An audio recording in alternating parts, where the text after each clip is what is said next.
Hello there, I'm Carmelo from Nick and Mello's Hyperspace. You know what that means. It means like our videos, if you like our videos. And don't forget to subscribe to our channel so you can be notified every time we upload a program. May the force be with you.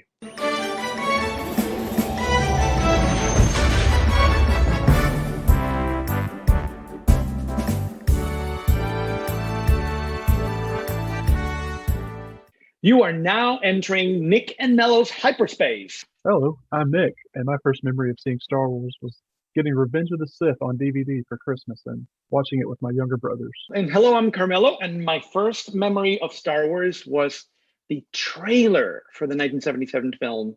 And actually, all I remember is Luke and Leia jumping on the rope. So in our journey through hyperspace, we examine anything and everything Star Wars from the point of view of two lifelong fans, one young, one a little bit older, who come together through the will of the Force. In this episode, we're going to be talking about nostalgia, which is something that both Nick and I have been fascinated about in terms of Star Wars. One of the really interesting things about the very first film is that it is already a nostalgic film. It is sort of memorializing in many ways World War II films and samurai films and the Flash Gordon serials of the 30s. And so in its nature, Star Wars is nostalgic. But there are all these other configurations of nostalgia as we get the films and the television shows and all of those things. And so we wanted to make a podcast talking about the different ways that nostalgia works in Star Wars. And so we wanted to give it a go. We might be treading some dangerous paths today, but hopefully we will not be murdered after this. Yeah, like you said, it's from the inception. There has been some form of nostalgia embedded in Star Wars, and even in the movie itself, the original movie, there's references to a war that took place a long time ago and old way of doing things. And that's right. I think one of the Imperial men at the table there says to Vader about his old religion, and so we get hints of a world that and a life that's already come and gone, and we're just being introduced to this new way of life. So we're kind of catching up with Luke and the rest of the gang. What's going on, you know? Yes, and that's really interesting, Nick, because I was thinking about sort of the genres that the film uses to tell the story, and you're talking about the story itself. Remember, it's a long time ago in a galaxy far, far away. From the very beginning, we are sort of being thrown in the past. That's a really interesting thing because for the most part, science fiction and space narratives are futuristic. Mm-hmm. And this one is not. There's a really interesting, I don't know, it feels very original to me and very interesting that we're looking back rather than looking forward.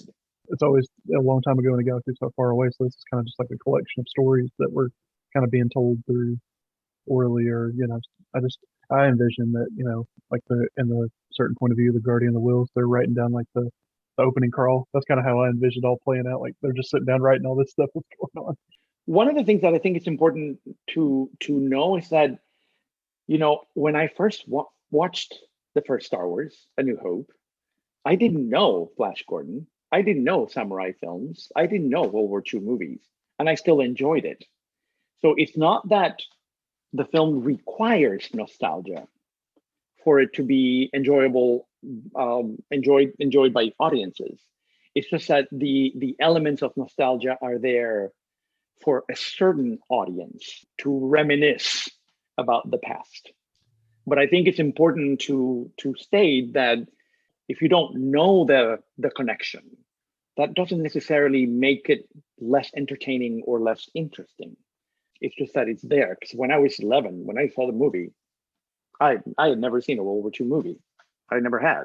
Right. It was not until later that I sort of like, oh my God, it is all coming back. And I see all these samurai films. When I started seeing Kurosawa in film school, I started seeing all these movies like, oh, lightsabers. Yes. But when I was 12, I had never seen a Japanese movie. I had no idea who Kurosawa was.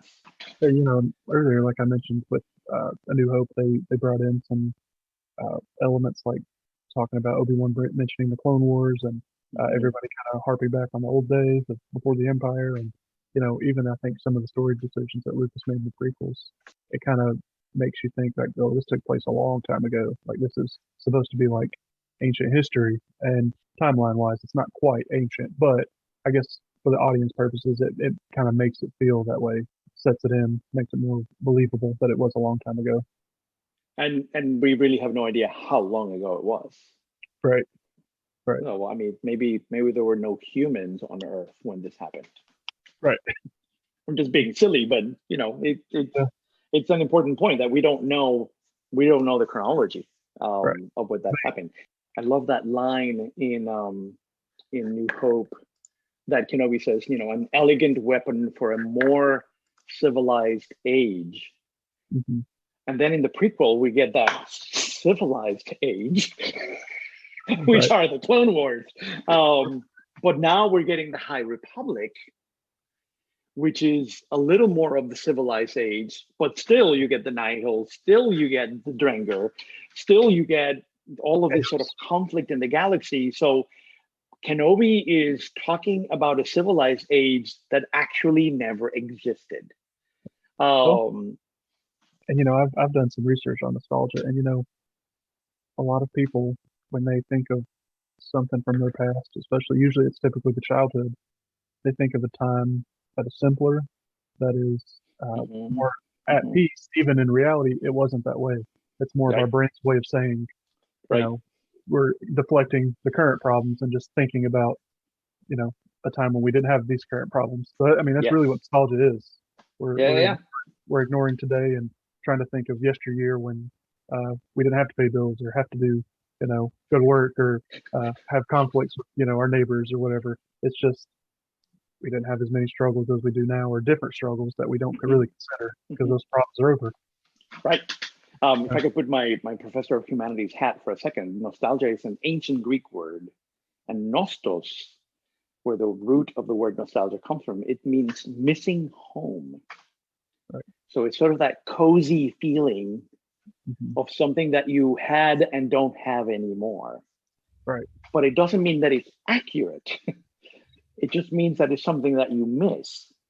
And so Kenobi is missing those, those moments in the past where the lightsaber sort of meant something civilized. But when we go back there, the Jedi are in this gigantic internal conflict, socially and politically and culturally. And so it's really interesting that he is sort of, as you were saying, that he's sort of being selective about what he remembers, and that he's simplifying the past, which in a way is very interesting when we start thinking about the whole franchise of Star Wars, and how we look at the past. When the prequel movies are coming out and people are talking about the original trilogy, or when the sequel trilogy post Disney comes out and people are talking about the prequel or the original trilogy, that there's this sort of notion about the sort of the memory and the nostalgia of what they remember, or what we remember from the past. And so nostalgia is tricky. It really is very tricky because it rewrites history. It rewrites the past. And I think Star Wars is an excellent example, or an excellent experiment to study how nostalgia works.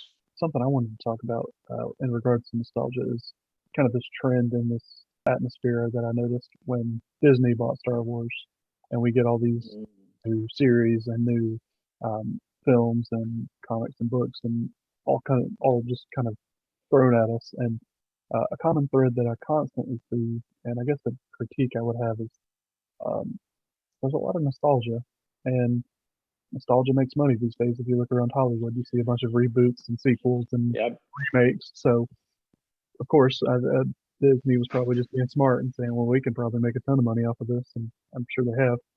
And they did.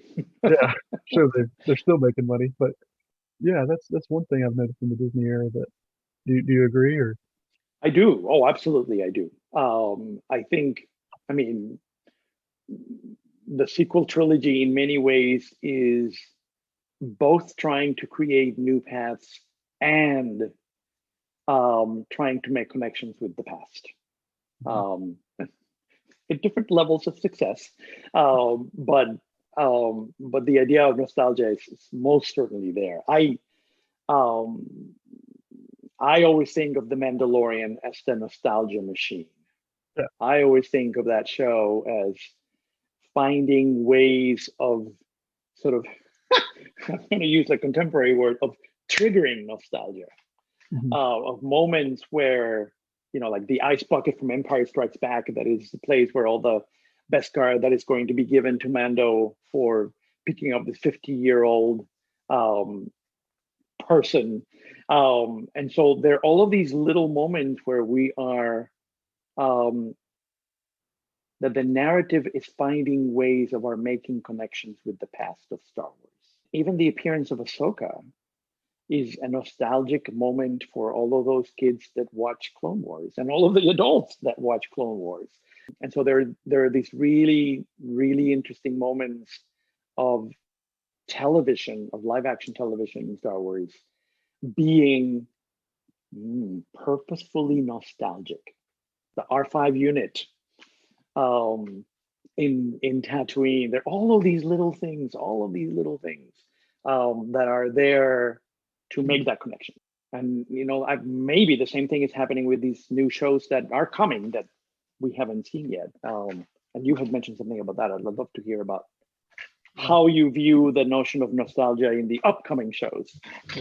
I actually did want to harp back on something you mentioned earlier. It just dawned in my mind as you were speaking.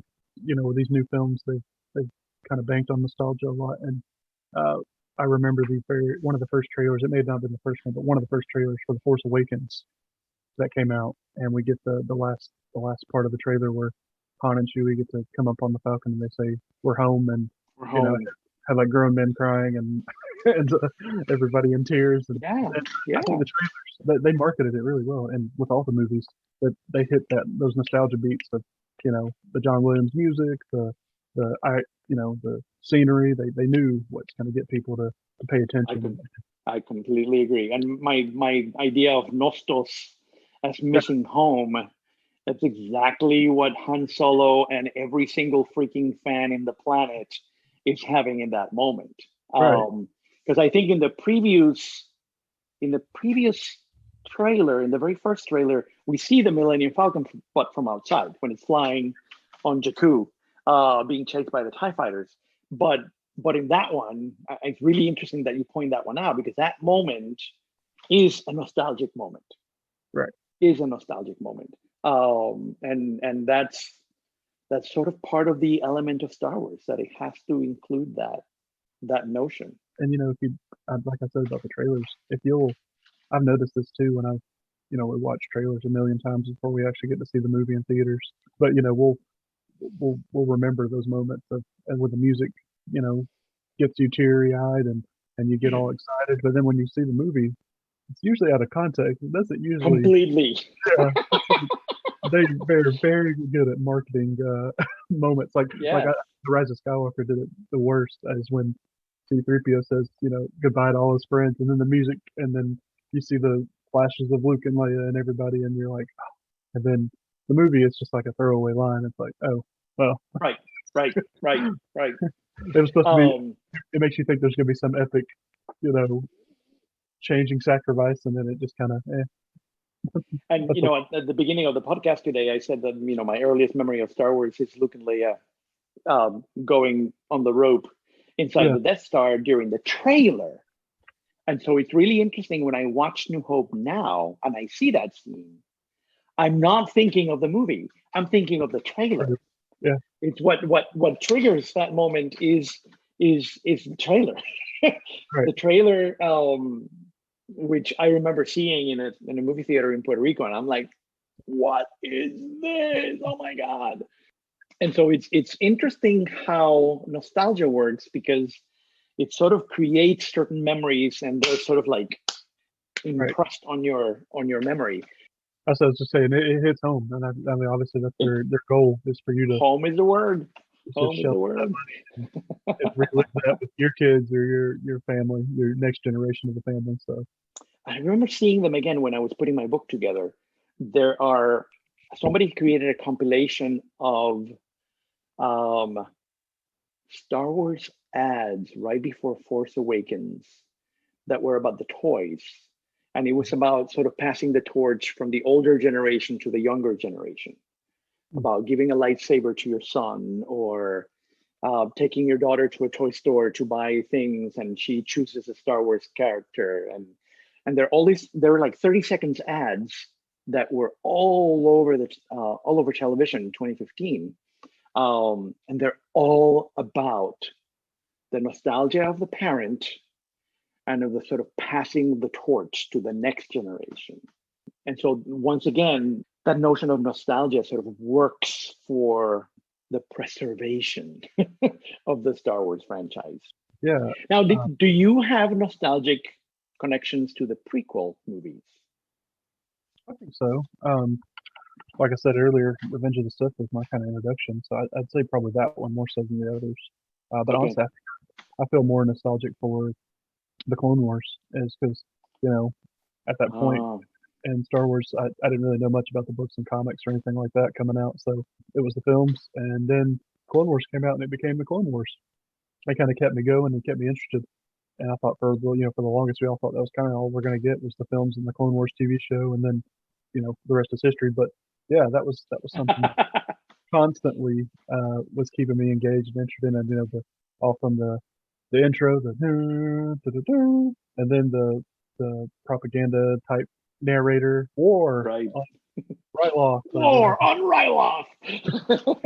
and all that. Just kind of every time I hear that voice or that music, the intro, I'm like, oh, it just kind of it was fun.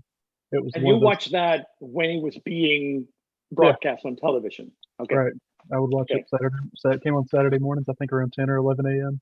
That was like my brother's tradition, and we would make sure we're up early enough to watch it. And even if it was just 30 minutes of the morning, it was still like that was the highlight of our day. That was the coolest thing. We got to watch it. Yeah. Before we started recording, I was trying to remember when I saw Clone Wars, but I think I saw Clone Wars before season 6 showed up on Netflix. Because by the time it showed up on Netflix, I was like, oh, they're adding more. That's great. So I saw it somewhere there. I was already a freaking adult with gray hair teaching at a college, but it was sort of my comeback to Star Wars. Because after the prequels, I sort of had a little lull. I sort of had a little break from Star Wars. I was a huge fan as a kid. I really enjoyed the prequels, but they didn't sort of spark anything new for me. There are lots of things that I like about it now, but it didn't do anything like huge for me.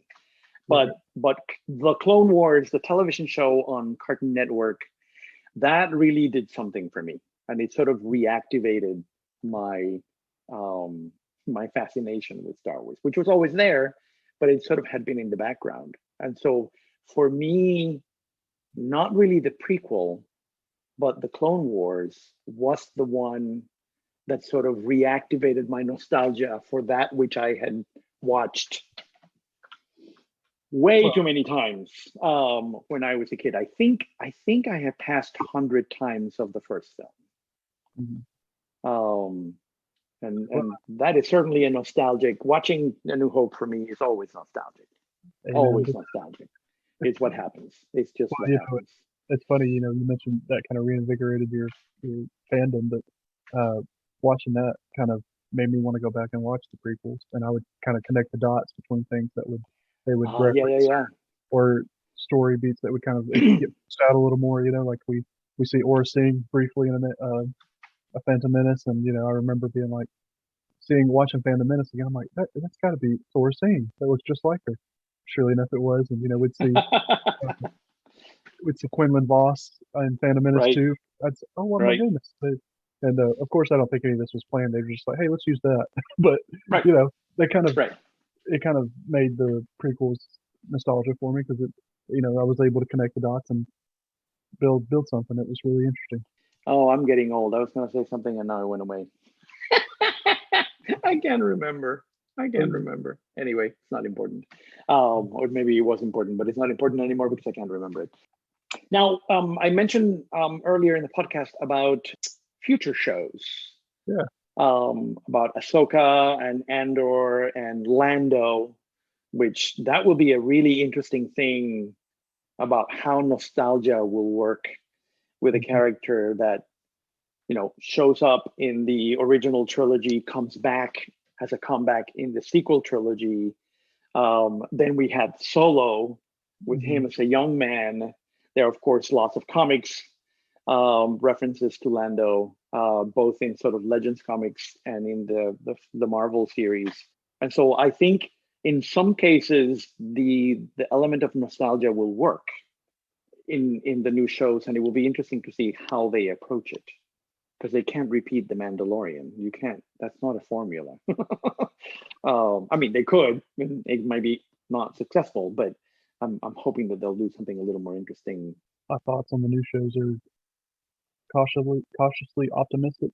I think they're going to be good, and I'll probably watch every episode of every show that comes out. But I don't know if there's some of them I'm going to want to revisit all the time, like I do with some episodes of The Mandalorian or Rebels or Clone Wars. But I think I'm a little interested to see how they play out, because you and I have talked before in the past that, you know, as much as I enjoy The Mandalorian, me and my wife, that was kind of our Friday evenings. But, you know, there were moments where I felt that, especially in season 2 more so, that nostalgia was kind of, it was just being relied on too much for me. It was just kind of in my face so much. And it was kind of, it didn't make the show bad or make the story bad. It just kind of, I didn't feel that it was completely needed. And that's an interesting point. Go ahead. I'm sorry. No, I was just gonna say, I know, I was just kind of worrying and curious that, regardless of how we feel about how the sequel trilogy went, I think in episode 9 it was clear that they kind of wanted to bank on nostalgia when The Last Jedi kind of wanted to diverge from it. And there was some backlash, so they said, well, let's just go back to what we know works and what makes money. And I think that one in particular, my personal view, it kind of fell flat on its face. And then I'm kind of worried that The Mandalorian, you know, the appeal to me in season 1 was we don't know Jin, you know, we don't really know Din. It's kind of a mystery. Grogu, or at that point Baby Yoda, we didn't know who he was. We didn't know the state of the galaxy completely. We kind of got hints of it, and we didn't really see anybody familiar. We just kind of are learning. We're in a familiar area, but with new faces, and it was kind of cool to see, you know, how do they fit into the larger picture. And I think sometimes when we take away mystery for nostalgia or for just for fan service, it sometimes kind of isn't as good as what we had thought in our head. And I think that's a very good point. And actually, that's what I was going to be talking about. So I'm glad I didn't interrupt you, because you're sort of feeding my argument. I think the problematic side of nostalgia is that it sometimes doesn't allow for new creative ways of telling the story. And I think one of the things that I have enjoyed about reading Star Wars fiction is that in many ways there's a little more leeway to tell other stories and to develop stories in different ways. I think with Rise of the Skywalker, it becomes a missed opportunity because they were too afraid of the reaction of Last Jedi. And they didn't want another Last Jedi. Remember, this is a commercial endeavor. And so they sort of backpedaled a bit, or a lot. And so they sort of went back to nostalgia, as you said, to finish the story. What I find interesting about The Mandalorian, and I don't know that I completely agree with you, although I see what you mean, is that what I liked about The Mandalorian is that it used nostalgia, but nostalgia was not the fundamental element of telling the story. Mm-hmm. And so that I find really interesting, because I find it really interesting that The Mandalorian is about somebody who is a bounty hunter at the edge, right at the end of the Empire. And so we are in this sort of chaotic moment in which, you know, everything, I'm reading the Aftermath trilogy right now, and it's really interesting to read that, thinking of The Mandalorian and thinking of all of the things that are going on right after the Battle of Endor. I find it that The Mandalorian, even though it uses nostalgia for lots of little small elements, I think the big arc of the story is pushing forward rather than reminiscing back. Or maybe it's doing both things at the same time. It's reminiscing about the past while telling a story that has not been told before. And bounty hunters have always been sort of here and there, but it's fun to sort of get a bounty hunter as the main character of a story. And a bounty hunter that is being a bounty hunter in sort of in a very specific way with the Mandalorian code and all of that stuff. And so I'm less bothered by the element of nostalgia in the Mandalorian, even though I still call it a nostalgia machine that is constantly dropping things for us to go, oh my God, there it is. It's like almost every episode has one of those. Right. See, I like I said, like you said, I do agree to a point. I guess my issue was I remember reading or maybe hearing someone say that, the Skywalker trilogy or the saga, it's over. We're kind of trying to do new things with Star Wars. We want to branch out a little bit. And then, my thought was, oh, well, maybe the Mandalorian's kind of the stepping stone to that, see some new characters and kind of get some new stories away from the Skywalkers and the main story that we already know. And then Skywalker shows up. Right. And, Okay. For the story itself, it makes sense that Luke shows up or that Luke's involved at all. It makes complete sense. They're in this time of the saga. Like that doesn't bother me. I guess it's more of the fact that we were kind of told or led to believe that this isn't going to connect to the Skywalkers. We're going to leave them over there. We're going to do our own thing. And then, probably the main character, one of the most famous characters in cinema history shows up, and you're kind of lying to our face. But I mean, like I said, I was thrilled. It was cool. I did not actually expect Luke to ever show up in this show or any TV show. I thought he would be one of those characters like Han or Leia that's untouched. We're not bringing him. I guess now it's fair game for anyone to show up. That makes sense timeline wise, but I guess that's my thing. And like I said, I doubt very much. I'm going to do what I said I don't want to do. I'm going to speculate about the future. I don't see Luke Skywalker coming back as a character in The Mandalorian. I think that was a cameo. Right. And I'm assuming that what's going to happen now is going to be Mandalore and Mando, but not the Jedi Academy and not Grogu learning how to be a Jedi or any of that stuff. I don't think, but I see what you mean. I'm not going to disagree with you. I'm just sort of seeing it in a slightly different way. There's a little bit, I had not thought about this. There's a little bit of the Clone Wars nostalgia in The Mandalorian by bringing Mandalorian back into the picture. Mandalorians were not really a big thing in the films, in the Skywalker saga. And we don't have, with Rogue One and with Solo, Mandalorians do not have a presence at all. But the Mandalorian is sort of bringing back the old television stories from the Clone Wars, which are fascinating. I mean, they're some of my favorite stories in the Clone Wars, and it's really interesting that they're sort of taking that nostalgic element of the Clone Wars and bringing it into the Mandalorian itself. There's more nostalgia and more nostalgia. Well, and we're still, and so the show's not finished, the story's not finished, so we don't really know where it's going to go. And speculating is just kind of talking to a wall. We don't know if it's actually going to be heard or anything. But sure. So let's just promise our audience that 50 years from now, we're going to do another podcast so we can talk about nostalgia 50 years from now. And so let's see what's nostalgic about Star Wars 50 years from now.